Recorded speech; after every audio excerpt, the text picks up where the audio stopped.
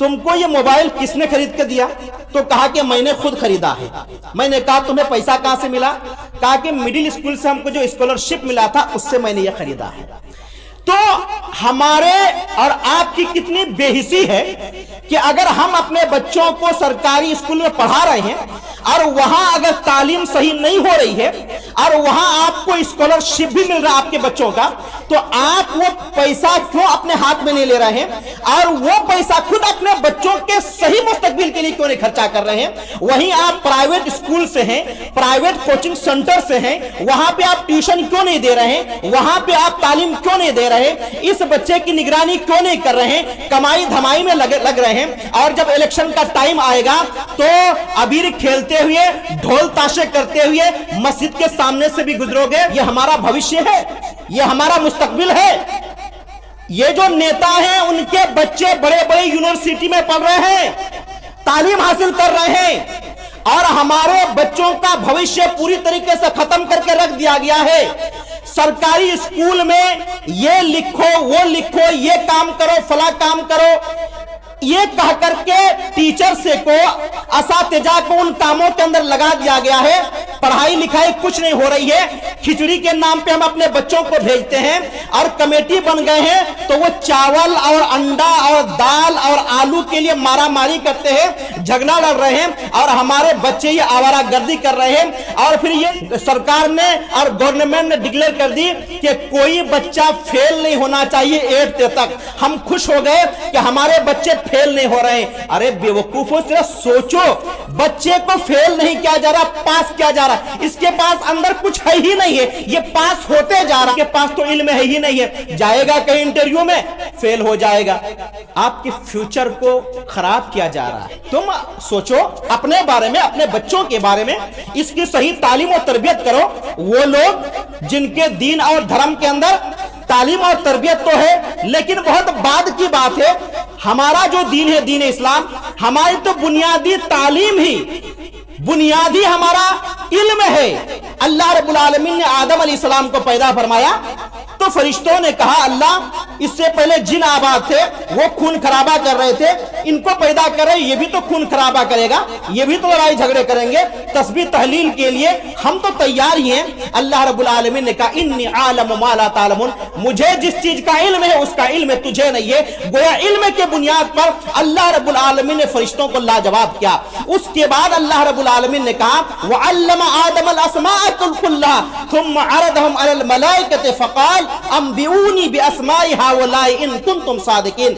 اللہ رب العالمین نے ساری چیزوں کا علم آدم علیہ السلام کو سکھا دیا، پھر ان چیزوں کو فرشتوں کے سامنے پیش کیا اور فرشتوں سے کہا اگر تم اپنے دعوے پہ سچے ہو، تم اپنی بات پہ سچے ہو تو ان چیزوں کے نام بتا دو۔ فرشتوں نے آگے اللہ رب العالمین سے کہا اللہ تو پاک ذات ہے، ہمیں تو اتنا ہی علم ہے جتنا تو نے ہمیں دیا۔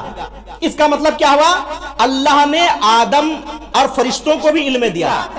اگر علم نہیں رہتا تو وہ لوگ تسبیح اور تقدیس کیسے بیان کرتے؟ وہ لوگ اللہ کی بات اور ریاضت کیسے کرتے؟ تو جو بنیادی علم تھا وہ تو ان کو دے دیا گیا تھا، لیکن اللہ رب العالمین آدم علیہ السلام کو اس دنیا کے اندر بھیجنا چاہ رہا ہے اور یہاں پہ آبادی بڑھانا چاہ رہا تھا، اس لیے آدم علیہ السلام کو ہر چیز کا نام بتا دیا۔ ہمارے آجو باجو میں، اگل بگل میں جتنے بھی چیزیں، ہر چیز کا علم ان کو دیا، ہر چیز سکھایا، یعنی دین کے ساتھ ساتھ دنیا کی چیزیں بھی سکھایا ان کو۔ تو دین کے ساتھ دنیا کا علم حاصل کرنا بھی ہمارے لیے ضروری ہے۔ اسی طریقے سے جو خطبہ مسنونہ کے بعد سورہ نحل کی آیت میں نے پڑھی تھی اور بعد میں اس کا ترجمہ آپ حضرات کے سامنے کیا کہ اللہ رب العالمین نے بیان فرمایا اللہ نے تم سب کو تمہاری ماں کے پیٹ سے پیدا فرمایا، وہاں سے نکالا، تمہیں کچھ علم نہیں تھا تو ہم نے تمہیں کان، آنکھ اور دل دیا۔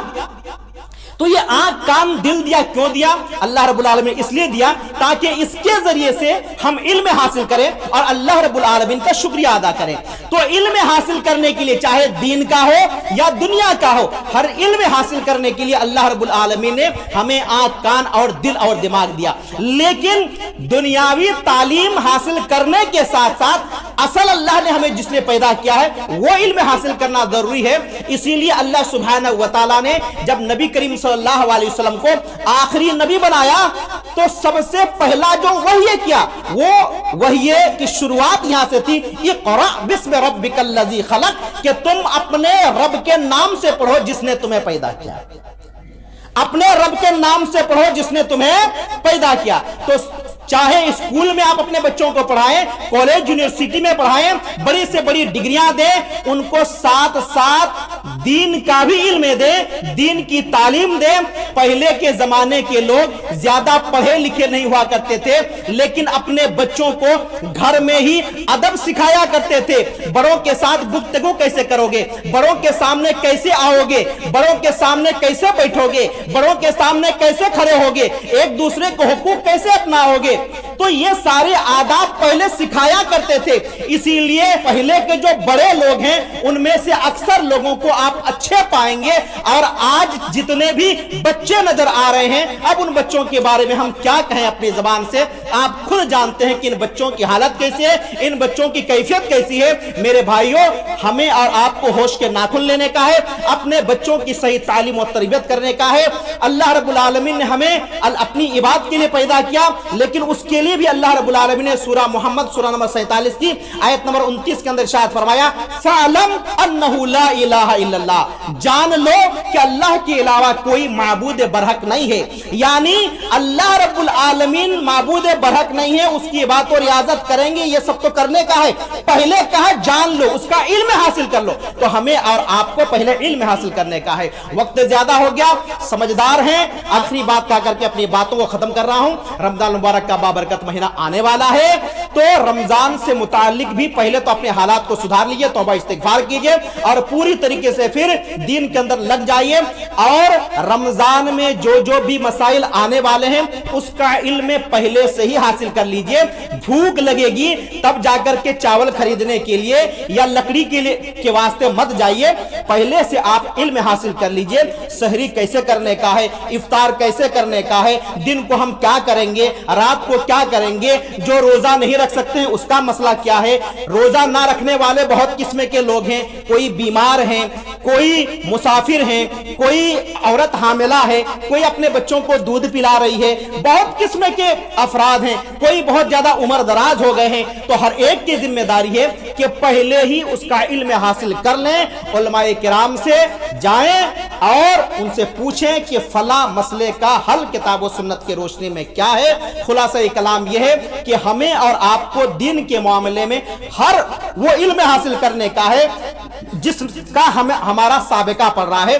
کیونکہ نبی کریم صلی اللہ علیہ وسلم ارشاد فرمایا، طلب العلم فریضۃ علی کل مسلم، علم حاصل کرنا ہر مسلمان کے لیے فرض ہے، ضروری ہے، واجب ہے. اس کا مطلب پورا قرآن اور حدیث نہیں، بلکہ ہم جو کام کرتے ہیں، نماز پڑھتے ہیں تو نماز کے بارے میں، وضو کے بارے میں، غسل کے بارے میں، روزہ رکھتے ہیں تو روزہ کے بارے میں، جو کام ہم کر رہے ہیں، ہمارے پڑوس میں رہتے ہیں تو پڑوسی کے حقوق، ماں باپ کے حقوق، میاں بیوی کے حقوق، اس قسم کے جن چیزوں کا سابقہ ہے ان چیزوں کا علم حاصل کرنا ضروری ہے. ورنہ کل قیامت کے دن پکڑے جائیں گے. اور دنیا میں جس طریقے سے ہم در بدر کی ٹھوکریں کھا رہے ہیں اور جس طریقے سے ہمارے اوپر جو مطلب کہ ننگی تلوار لٹکی ہوئی ہے، یہ کس سے ڈھکی چھپی ہوئی نہیں ہے. ہم لوگ رات کو 1 بجے 2 بجے سوتے ہیں اور صبح کے 8 9 اور 10 بجے اٹھتے ہیں. اسی لیے پوری طریقے سے دین اور دنیا دونوں چوپٹ ہو رہا ہے. میرے بھائیوں اور بہنوں، دین اور دنیا دونوں کی کامیابی حاصل کرنے کی کوشش کیجئے. اللہ سے دعا کرتے ہیں کہ مولا کریم سب سے پہلے کہنے والے کو، بعد وہ تمام سننے والوں کو جو کچھ کتاب و سنت کی روشنی میں کہا گیا اس کے مطابق عمل کرنے کی توفیق عطا فرما. آمین. وآخر دعوانا الحمدللہ رب العالمین.